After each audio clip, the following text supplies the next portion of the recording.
salaamaaleykum mbokk internautes yi Ravane Info moo del si waat ci beneen émission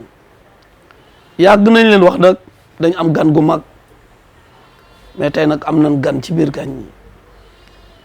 dañu dugg biir HLM Fass tànn fa benn femme boo xam ne ci wàllu développement rek lay yëngu femme boo xam ni goxam rek moo ko ñor femme boo xam ni social rek moo ko ñor ñu seeti ko tey mu dinañu wax nag tey lu bëree bëri lu ngeen mësul dégg rek ci Fass di ngeen ko dégg tey bu ngeen gisee ni ma sedd sax ngeen xam ni tey vraiment macha allah tey nag kon bëgg nañ ngeen seetaan ñu déglu ñu jàkkaarloog moom. ma doon laaj sa tur sa sant ak fan nga dëkk dina laaj itam am na benn tur bu may dégg tur bi nag siiw na lool macha allah ñu koy wax Mama Africa waaw Mama Africa bi itam ci biir présentation bi laa bëgg nga ñambaasal ma lan moo waral Mama Africa. asalaamaaleykum internetu Ravane TV maa ngi leen di ziar di leen nuyu di leen jox seen wàccuwaay waaw man nag maa ngi tudd Amy Ba juddoo Thiès yaroo HLM Fass turu Mama Africa bi nag fii lañ ma takkee après ma dem sëy Angle Mousse jóge Angle Mousse dem Colobane léegi bi ma demee Colobane dama dëkkoon ci benn kër boo xam ni dafa amoon ay étrangers y avait des Nigériens amoon na ay nit yoo xam dañ jóge woon seen village yi ñëw dëkk ci biir kër gi ma dëkkandoo ak ñoom amul woon tamit famille yu bëri biñ fa doon dëkk noonu y avait que 4 familles ci sees yëpp ay locataires lañu woon célibataire ba pare ay jeunes lañu woon encore léegi su ma mësaan a yekk añ puisque man tamit y avait personne chez moi dama leen doon woo ñu ñëw ñun ñëpp añandoo def comme une famille vraiment xale yi tamit nekk xale yu serviable baax bëgg ma jàppee ma comme seen yaay bu leen jur man tamit ma continuer rek man tamit jàppee leen kon sama ay doom vraiment léegi nag ñu dem ba benn jour daal sama benn doom bu tudd Mamadou ñu koy wax Rappa ne ma vraiment yow daal yow dafa mel ni Afrique yëpp yaay seen yaay ne ma Mama Africa laa lay tuddee ne ma doomu pël Fuuta sax am naa ko foofu buñ ma may bu tudd Mariama Kindi vraiment turu Mama Africa bi daal foofu la jógee si gàttal. Amy dama bëggoon rek ci lu gàtt nga tënkal ma sa jaar-jaar politique fi nga tàmbalee ba fi nga yegsi ñu xam sa jaar-jaar politique ak li nga liggéey ci politique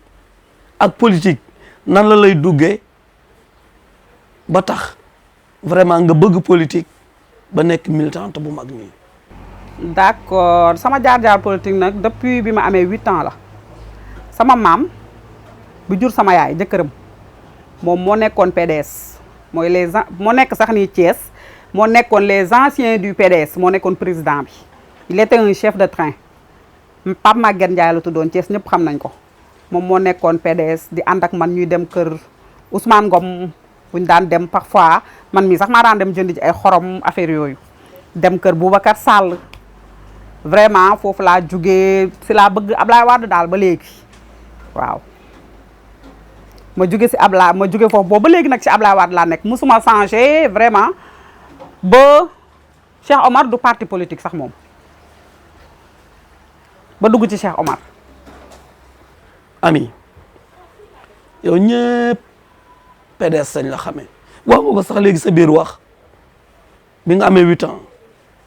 nga ànd ak PDS rampe topp ci PDS vraiment ba ñëpp xam la ci sa yëngu-yëngu yëpp loo ma sa wax ñu ne Amy PDS Amy Ba bàyyi fi waa Wallu Askan Wi ànd ak Cheikh Omar Sy mais Amy changer camp boobu lan moo ko waral. merci si question bi vraiment loolu dinaa ci sawar tontu parce que man bi may ànd ak Cheikh Omar juguma si musuma juge PDS ba léegi maa ngi PDS mais lii affaire commune la te gis nga commune boo fa nekkee dafa am nit yoo xam ne dañ leen di soxla pour commune bi parce que man tey jii su ma demee ci Cheikh Omar du question parti mais question commune la taman dama yore ay femmes yoo xam ni dañuy dox ci développement comprendre nga noonu la demee mais demeewul ne ay affaire de parti Cheikh Omar du parti GFC du parti mais dafa prouver ci gox bi loolu moo tax ma ànd ak moom ba pare programme am convaincre ma parce que man Cheikh Omar boo gisee ma jàpp ko comme nit ñëpp lu ñuy def di ñëw jox la sa calebasse 200000 jox la 100000 francs pourtant bu ko neexoon da koy def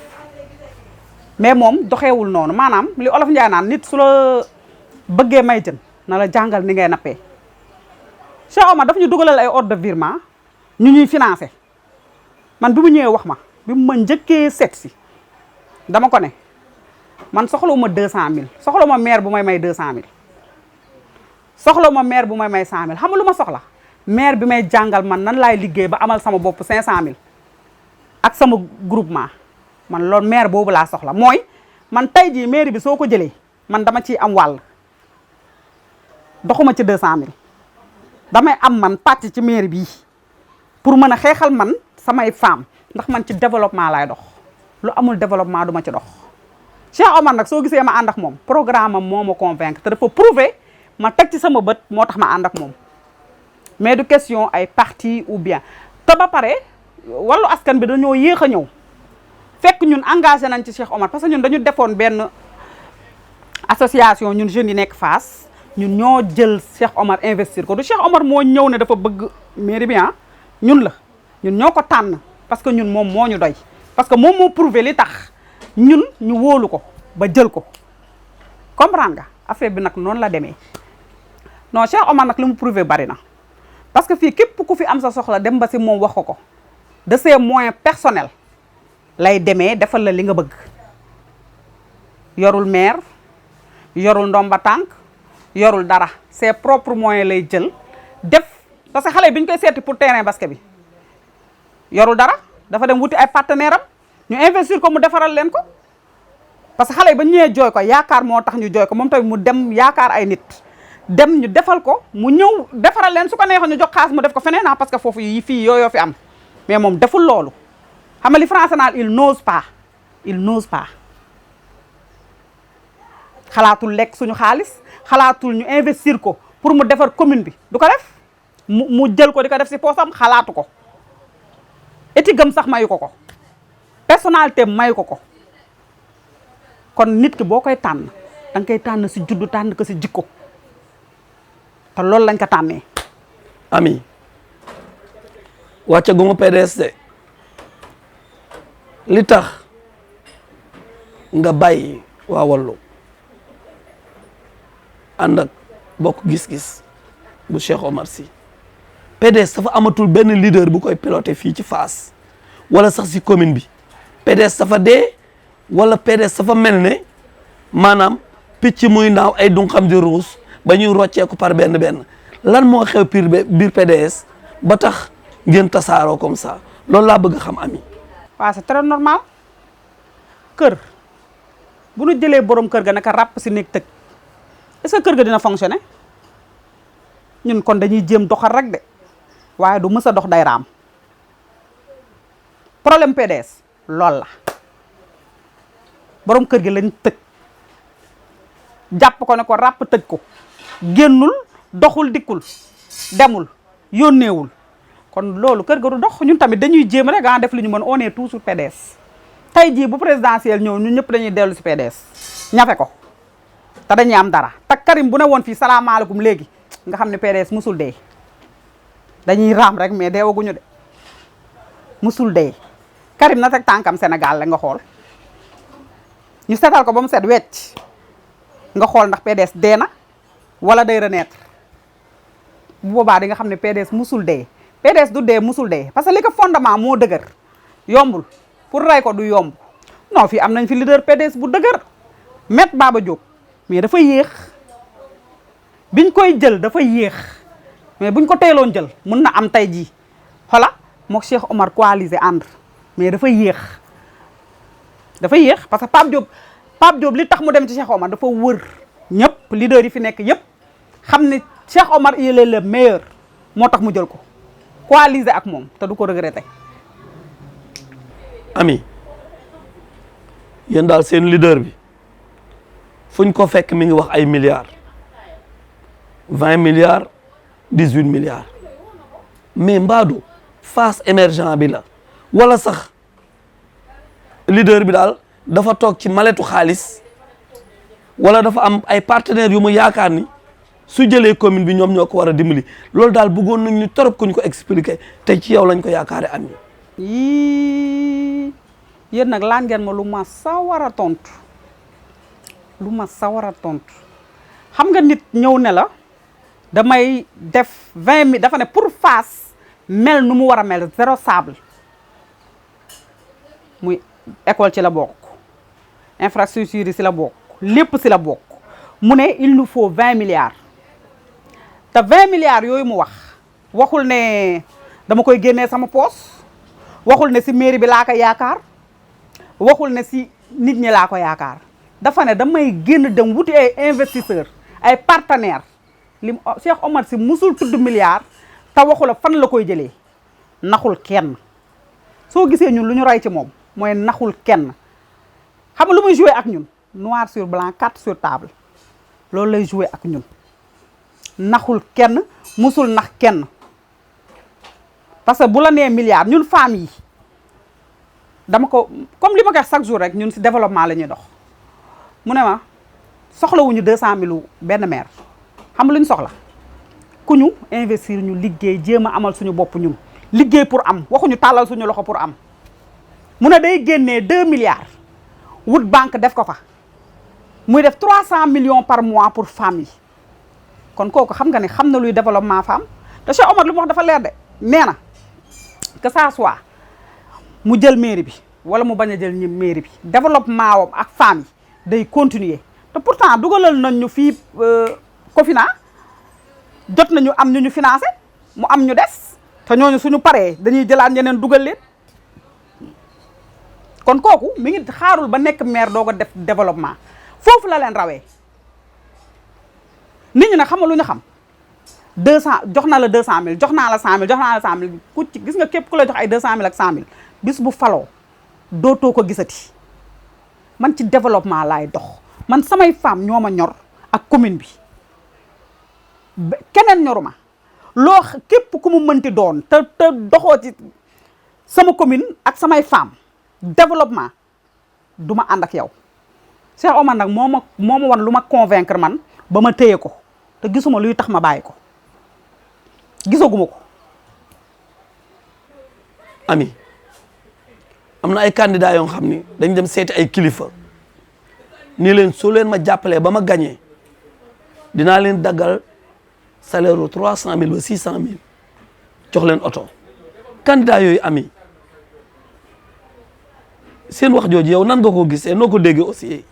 ami candidat yooyu gagné guñu de mais commencé nañ di tong-tong maire bi di ko séddoo ku ne ñu jox la sa part ci gâteau bi candidat yooyu noo leen gisee yow. la ilaha illallah loolu moo tax ma ne la gis nga fii képp ku fi nelawul rek te gumbawoo sa carte Cheikh Omar nga koy jox gis nga keneen koo ko mënti jox xola noonu lañ lay def nax la bu faloo du la jox 600 000 du la jox oto te xolal jot téléphone sax dootoo ko def man àndewu maak nit noonu man soo taxaweek man ne ma soo ma jàppalee ba ma falu ma jox la 600 000 ma jox la man déggoo ma de Cheikh Omar ba mu ñëwee seet si ma laa la wax dama ko ne carrément soxlawu ma xaalis xam nga Cheikh Omar ñëwul proposé ma xaalis daf ma ñëw seet si ma bi mu ñu seetsee donte ñun ñoo ko investir terewul dañ ko ne ba ma ñëwee njëkk seet si ma fii ci kër gi dama ko ne carrément man soxlawu ma 200 000 soxlawu ma 100 000 xam nga lu ma soxla ku ma investir man ma liggéey ba amal sama bopp 500 000 moo gën 200 000 yoo may wala man ma am sama bopp 100 000 moo ma gënal yu ma moomal sama bopp moo ma gënal 500 000 yow boo may te loolu moo tax man ma jàpp Cheikh Omar parce que bokkul ak ñoom déjà moom benn yéen da ngeen fee gis fii benn candidat bu fi woote wane programme am bala muy présenter candidature am woo àddina yëpp teg leen yóbbu ko grand théâtre visualiser ko ñëpp gis ko kon kooku xam nga ne tiitul ragalul làqatuwul amul tricher fii xam nga lu fi am bàyyi ba nga ne da ngay jël maire jël sa photo si ginnaaw nga def fa sa ñetti programme xaw ma ñeenti programme yoo xam ne ci programme Cheikh Omar nga ko coppatee def ko si sa ginnaaw kii di ko joxe looloo fi am leneen amu fi